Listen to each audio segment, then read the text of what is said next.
On the first day of Christmas, Foundations gave to me an incredible but true story. It seems that everyone that walks through the doors of Foundations for Living is impacted in some way and their lives change. And that even includes people that come in as volunteers or employees. And I am an employee at Foundations for Living, and this experience has really changed my life. I know that I had lived overseas working for 30 years in North Africa, and when I was there I always believed, I don't know if it was intentionally, but I always believed that things were poor there and different than the rest of the world. But in reality, that's not true. When I came back to the States and was asked to be the executive director at Foundations for Living, I realized that people are people everywhere, and that the same issues that are faced overseas, they might look a little different, the house structure might look a little different, but ultimately they're caused by the same reason. And that was a big revelation to me. The problems of family disintegration, the problems of addiction, whether alcohol or drugs, the problems of gambling and people losing their money on stupid things, the spending money on things that they shouldn't be spending on, and not learning how to live in a healthy way. Generational poverty, where people just don't feel like they can dig out of it. All of these things are universal. They're not just Africa thing. They're not just an Asia thing. They're not just a Europe thing. They are a universal problem. And here, even in rural central Wisconsin, we have these exact same problems. And the way that we deal with them is not by putting a Band-Aid, not by just giving money, just throwing out food. That's only Band-Aids. What we really need to do is be working with people one-on-one, helping them walk through life and learn how to live healthy, active lives. And because of that, I'm so glad that I've had this chance to be part of Foundations for Living, because it's made such a difference, not only in other people's lives, but really in mine too.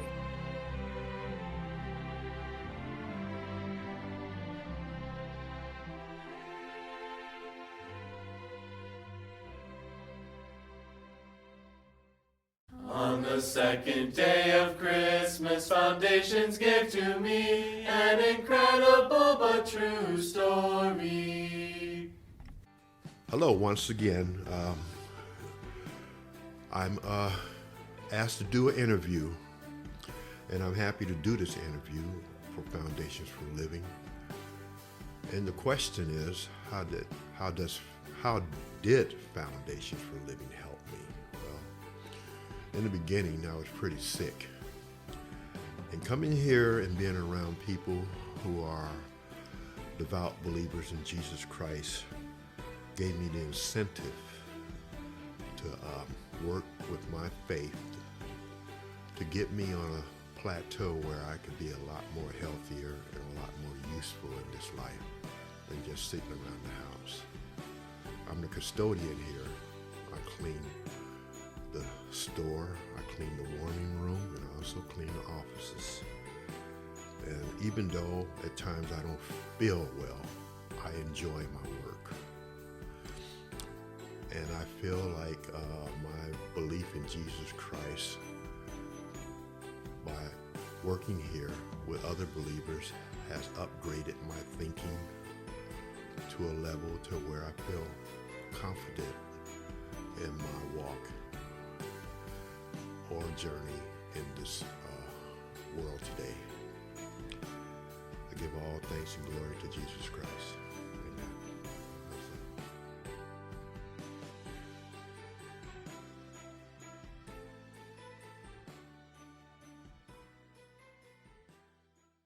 On the third day of Christmas, Foundations gave to me an incredible but true story.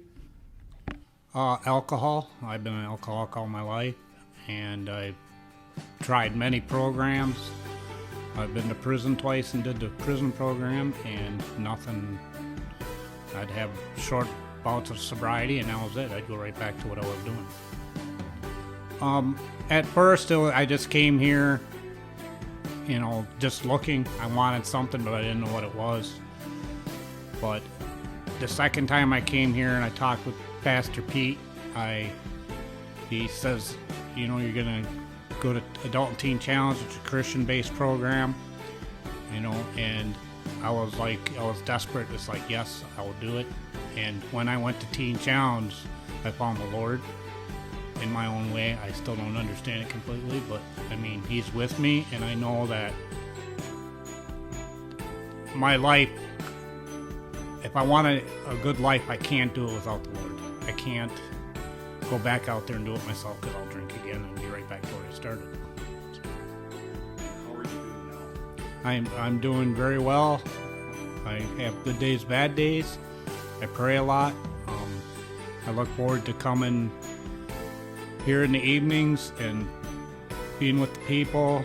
The staff and David, Pastor Bob.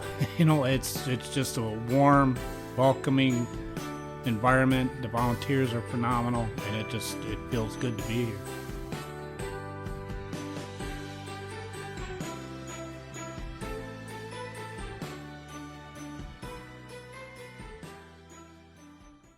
On the fourth day of Christmas, Foundations gave to me an incredible but true story.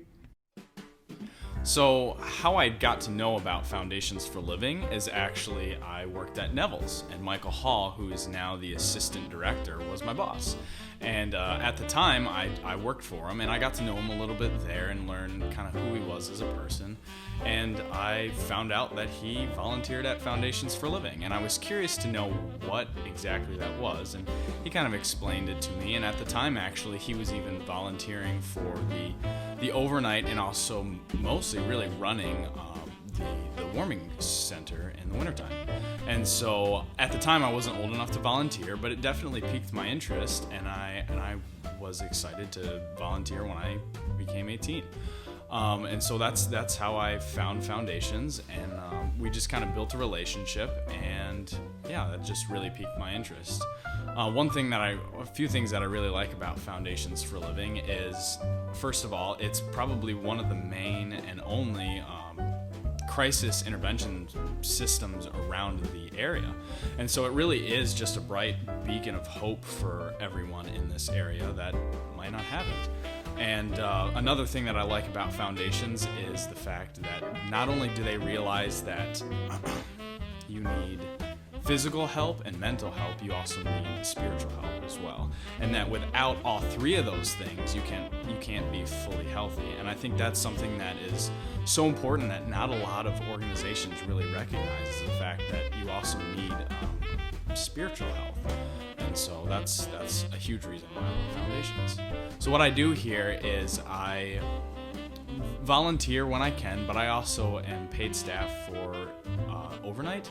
And so I hang out with the guys overnight here at the warming center. And so it's been awesome because I've gotten to know a lot of the guys come through here and really just kind of hear their stories and just have great fellowship by hanging out and having a good time. And most of the time we watch shows or we eat together and we just hang out and we get to know each other, and we get to sometimes have really great conversations, and we get to pour out our hearts to each other. So that's what I do here. So.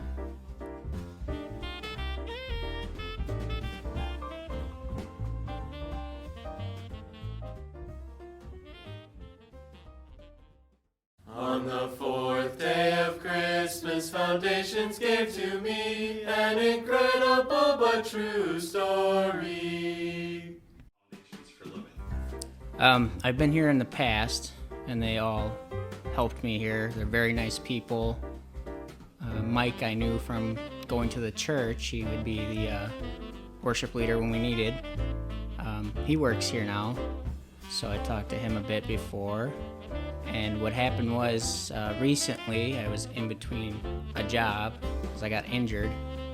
I was talked to about possibility of volunteering, and I decided, yeah, let's give it a try because I'm just sitting at home doing nothing.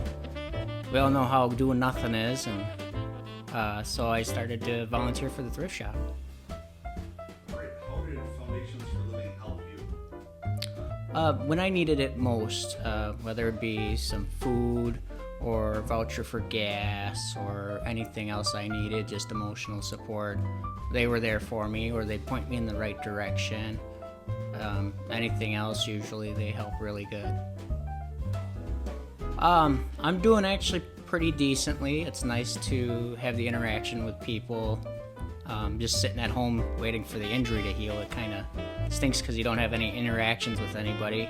But like I said, I was brought on to volunteer for the thrift store, and it was actually really nice. I worked Wednesday, and everybody was really nice, getting to see everybody, interact with everybody. So I'm working there partially, volunteering, and everybody's really nice. Jane's really nice about everything, and it's a really nice place to be.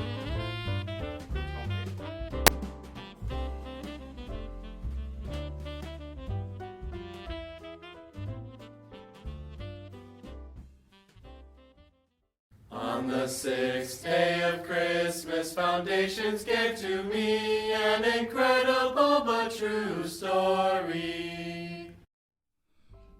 This is a true story from Foundations for Living, and names have been altered. He just said, "Get out," and we left. Jill sat in the intake room, tears streaming down her face, Amber and Joey quietly playing by her feet. She had come hoping to get some food, clothes, or temporary housing, anything that would make her pain more bearable.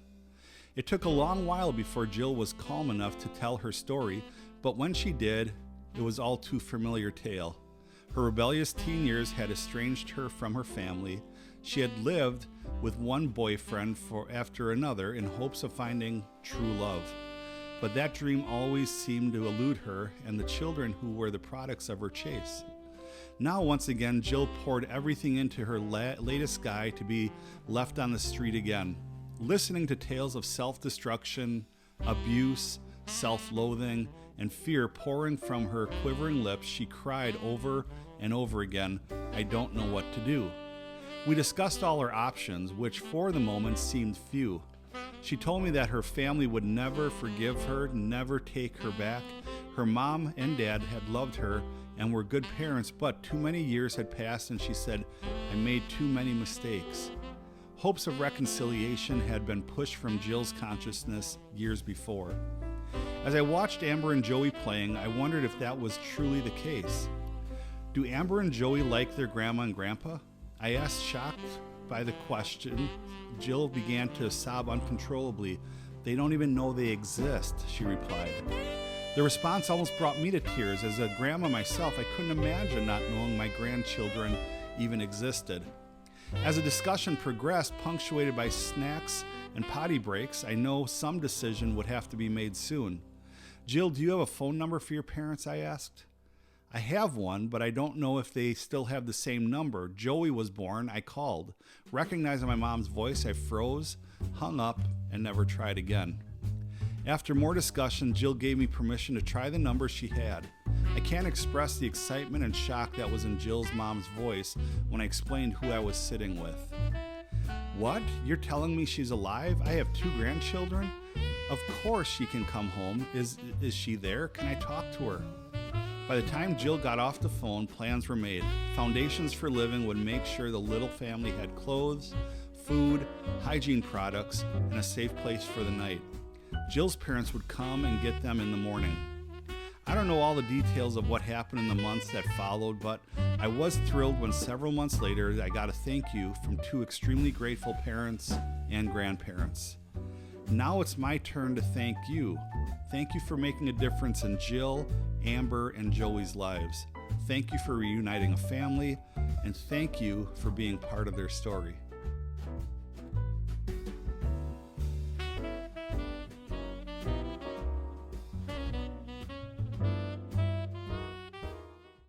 On the 7th day of Christmas, Foundations gave to me an incredible but true story. Greg sat in his truck waiting for the Foundations for Living Warming Center to open. The snow piling on his windshield only added to his quiet confusion. How did I end up here? I'm not like those people. Homeless people don't work. They smell, they take drugs, or are alcoholics. I'm not any of those things. Greg had a great job. Actually, the best job he had had in his adult life. Until yesterday, he was living in the house he had purchased with his girlfriend 5 years before. He had gotten into some trouble when he was a teen, but now, for the past 20 years, his record was clean. I guess I was just too trusting, too caught up in my own world to notice the changes. I never dreamt that Kim would do something like this to me. She's better at finances than I am, so I always gave her my check. Nothing seemed different. How had I missed that she was not the person I thought she was? When Greg came home from work, all his things were on the front porch. The note said, "Don't try and come in. I've changed the locks. I know you thought the house was in both of our names, but I put it in mine alone. Your bank account has been closed, and all the money is now in my private account. If you try to fight this, it's your word against mine, and everyone believes the poor woman. The credit card is in your name, so all the credit card debt is my gift to you. The car is mine, the truck and the truck payments are yours. Good luck. Don't try to contact me. I've filed a restraining order." Still sitting in his car, Greg's mind was spinning. She had spent his last paycheck, and now he barely had enough gas to make it to work until his next check. How could she be so evil? He had never done anything to hurt her as far as he knew. When had she concocted her evil plan? It must have started when they bought the house, or else his name would have been on the deed. He always assumed it was. He remembered signing papers at the time, but never looked that close. How could she have kept this from him for so long? He felt like he would never trust anyone again. Okay, Greg thought to himself, be a man and just walk in. He knew he didn't have a choice with no family nearby. His only friends in the area were her friends, and they would never believe him. He had no money, no food, nowhere to spend the nights that were now too cold to stay in his truck. When he finally entered, the hosts were very kind. There were a lot of rules, but at least he would have a warm place to sleep tonight until he could think of a better plan. The next days seemed easier as he went to work as usual and checked back into the center to sleep at night. He was hoping to only have to stay a week, but finding an affordable apartment took longer than he expected. With the help of the Foundations for Living, he was able to find a temporary room to rent until he found an apartment of his own. Things didn't improve as quickly as he had hoped, but little by little his new life began. By the weekend, he had met most of the other guys, and he was surprised that none of them seemed to be what he had always thought of as homeless people. In fact, to his surprise, he liked most of them. The few that seemed to be down and out didn't last long because they refused to follow the rules. But the rest of the guys amazed him by their stories. One girl had a nervous breakdown, not being able to handle the constant anxiety of living in the middle of a pandemic. Another had struggled from years as an alcoholic, but was trying to get into a long-term rehab. One had just found a job after serving a number of months in jail. Another story was similar to his own, except this guy's girlfriend asked him to leave in a nicer way than Cindy had. Each story was different, but in some ways the same. Families and friends couldn't help due to the distance, personal hardship, or estrangement. Addictions had robbed some of their last dollar, drugs, alcohol, or gambling. Others, in spite of having a job, didn't make enough to rent an apartment at today's high prices. One thing they all had in common was a desire for a fresh start and a better life. Joe thought to himself, thank you, Foundations for Living, for giving us all another chance.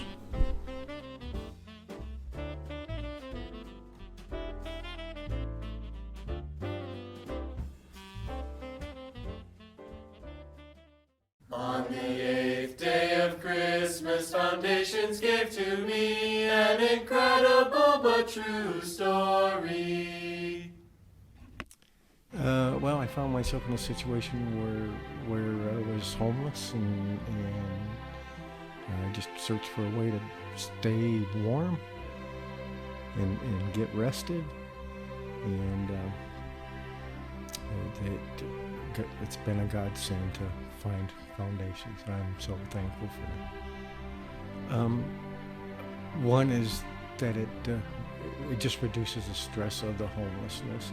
But there's a lot of great, loving people here that care about you, that will help you work through the issues to find stable housing and guide you spiritually when you need it. A great deal better.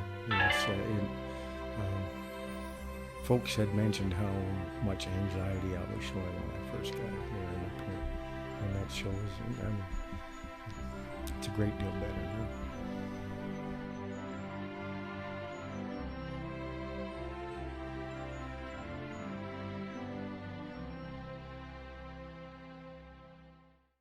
On the 9th day of Christmas, Foundations gave to me an incredible but true story.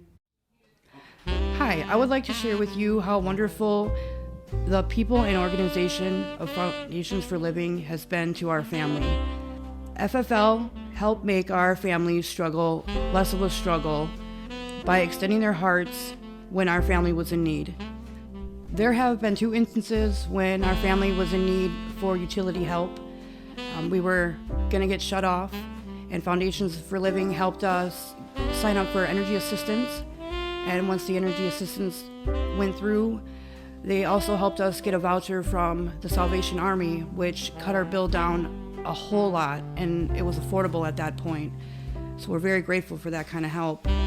Over the years, our family has had access to their thrift store and gas cards if we were in need. Foundations has just been a wonderful organization to our family. We're from the city of Milwaukee, and there's not help like there is out here. I've never been so inspired by an organization, but this organization has showed me a different way, and it showed me how to pay it forward. So now that I am doing good, and I have a 4-bedroom house with my 3 children, I'm trying to pay it forward by helping others in need. I'm just very grateful for Foundations for Living and the people around here because they're really, really great.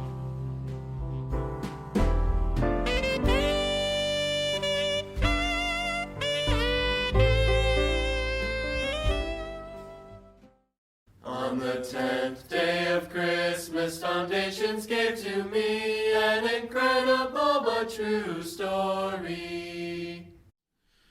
So in 2009, I found myself homeless. I was hopelessly addicted to opioids. I was a chronic alcoholic. I'd lived a very difficult life up until that point.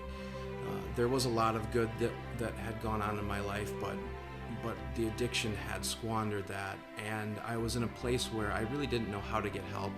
I wasn't really open to anything spiritual or any sort of programs like AA or NA at the time. I had just lost a career, I was losing a family.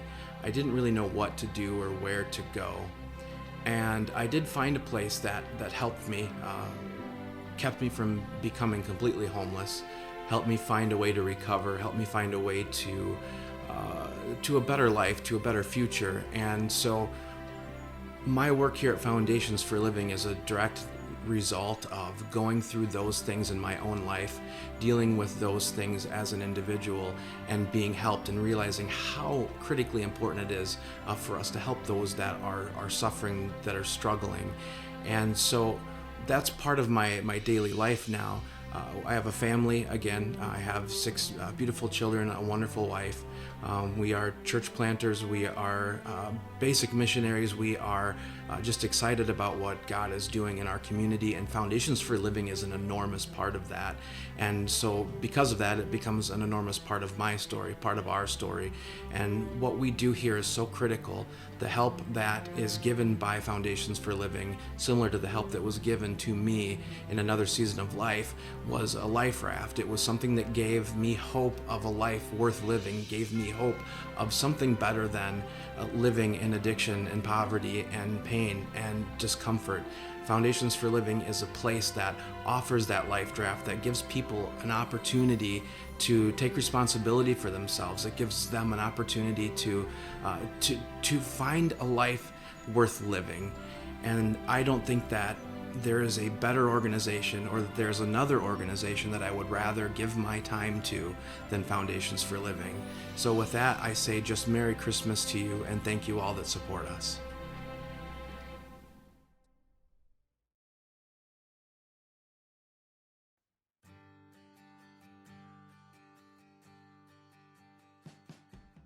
On the 11th day of Christmas, Foundations gave to me an incredible but true story. Well, young man, how does it feel to know you will be able to be in the sun again? Be in the sun again, the words seemed like foreign language. Once the interpretation settled into Joe's consciousness, a corner of his mouth turned up ever so slightly as sudden memory of laying in the warm sand at South Park flashed through his mind. The momentary pleasant memory was interrupted when the guard handed Joe the clothes he was wearing so many days before, months before. Summer clothes, shorts, a t-shirt, sandals, and a lightweight jacket. Wasn't it December? Standing as if affixed to the ground, words entered his consciousness as if echoing down a long tunnel. Do you want to make a phone call? Nearly inaudible, words tumbled from his lips.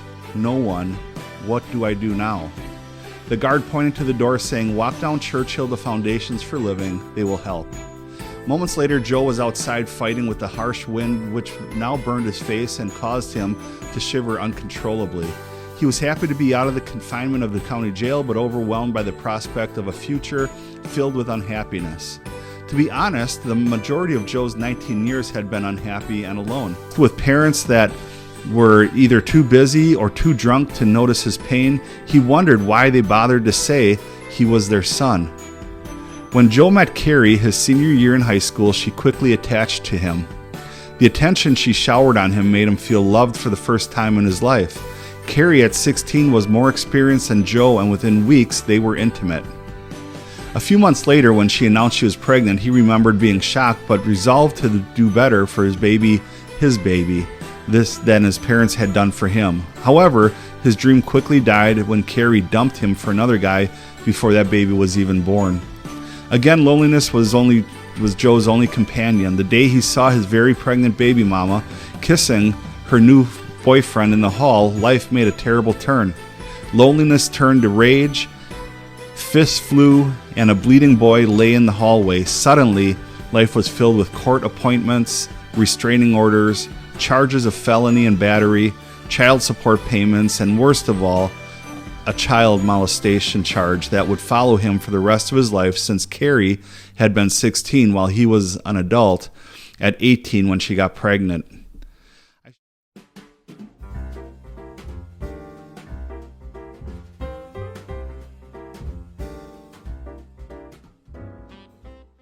On the 12th day of Christmas, Foundations gave to me an incredible but true story. Hello, I've been a volunteer at Foundations for Living for about 3 years. I've written down a few things that I would like to share with you that I believe are very important to myself and reveal what's going on here at Foundations for Living. When I first came here, my intent was to help out in work-related projects. I became involved in working in the thrift store, washing, cleaning up dishes and various donations, sorting and such, but soon I then became an overnight chaperone for the warming center. But it wasn't very long before I became aware of a greater need and purpose for my own self being here, as I witnessed emptiness in the lives of so many people, walking through the doors of Foundations for Living and coming into the thrift store. Many were saddened by experiences that they were going through in their life, circumstances that they had no control over. Many of these people hurting either physically or emotionally. There were many hungry people that came, and some hesitant to even make that need known.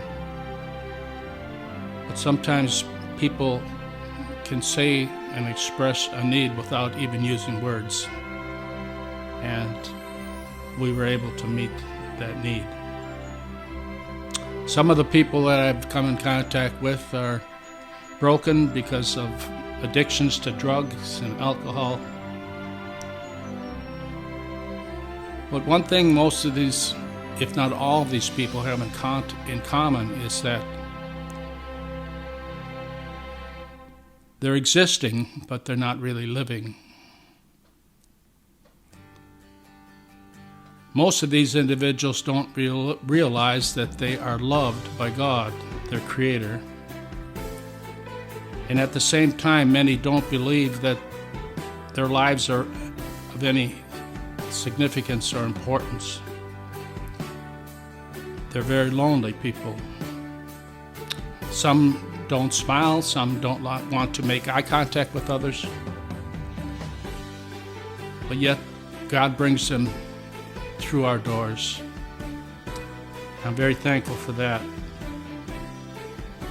The love that we have experienced from God in our own lives, we then are given these wonderful opportunities to share that love with others. We first demonstrate that love as we respond with hearts that are sensitive and compassionate, with understanding. And then we express that love with words, but also we listen. That's very important as well. Many tangible needs are met, and their spiritual lives, the needs of their spiritual lives are addressed, as well as doors of opportunity present themselves. Do we or are we able to meet every need that is expressed or that comes our way or that we're made aware of? Not always, but many tangible needs we are able to meet, or we are able to direct them to other agencies or individuals who we work with, and we're thankful for that. I've realized that a person can have hope without having faith. But that's just hoping for something to happen. I hope that it snows today. I hope we have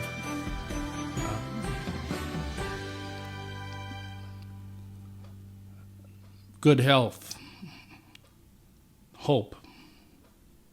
But a person can really not have faith in God unless they have that hope that Christ brings into our lives.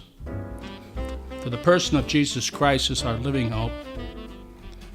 He's been my personal Savior for over 40 years. I'm thankful for that. God is not only able to change your circumstances, but His desire is to change you. As you yield your life to Him, you will find that your needs will be met. You will find happiness, love, and hope, meaning for life. God has done it in the past, and God is able to do it for you. So I just encourage those of you who might be listening or watching, there's always room for another volunteer here at Foundations for Living. And as I have, you will become blessed as you see God working in the lives of people. And to help you also find that it's not about just working, but the joy comes in realizing it's ministry and it's service. Your own relationship with God will become stronger, and as you are able to then share the love of Christ with others, you will be able to establish relationship with others, and these are very important as well. Some are very short-term relationship, but some may be long-term. But the important thing is that we just love others as Christ has loved us.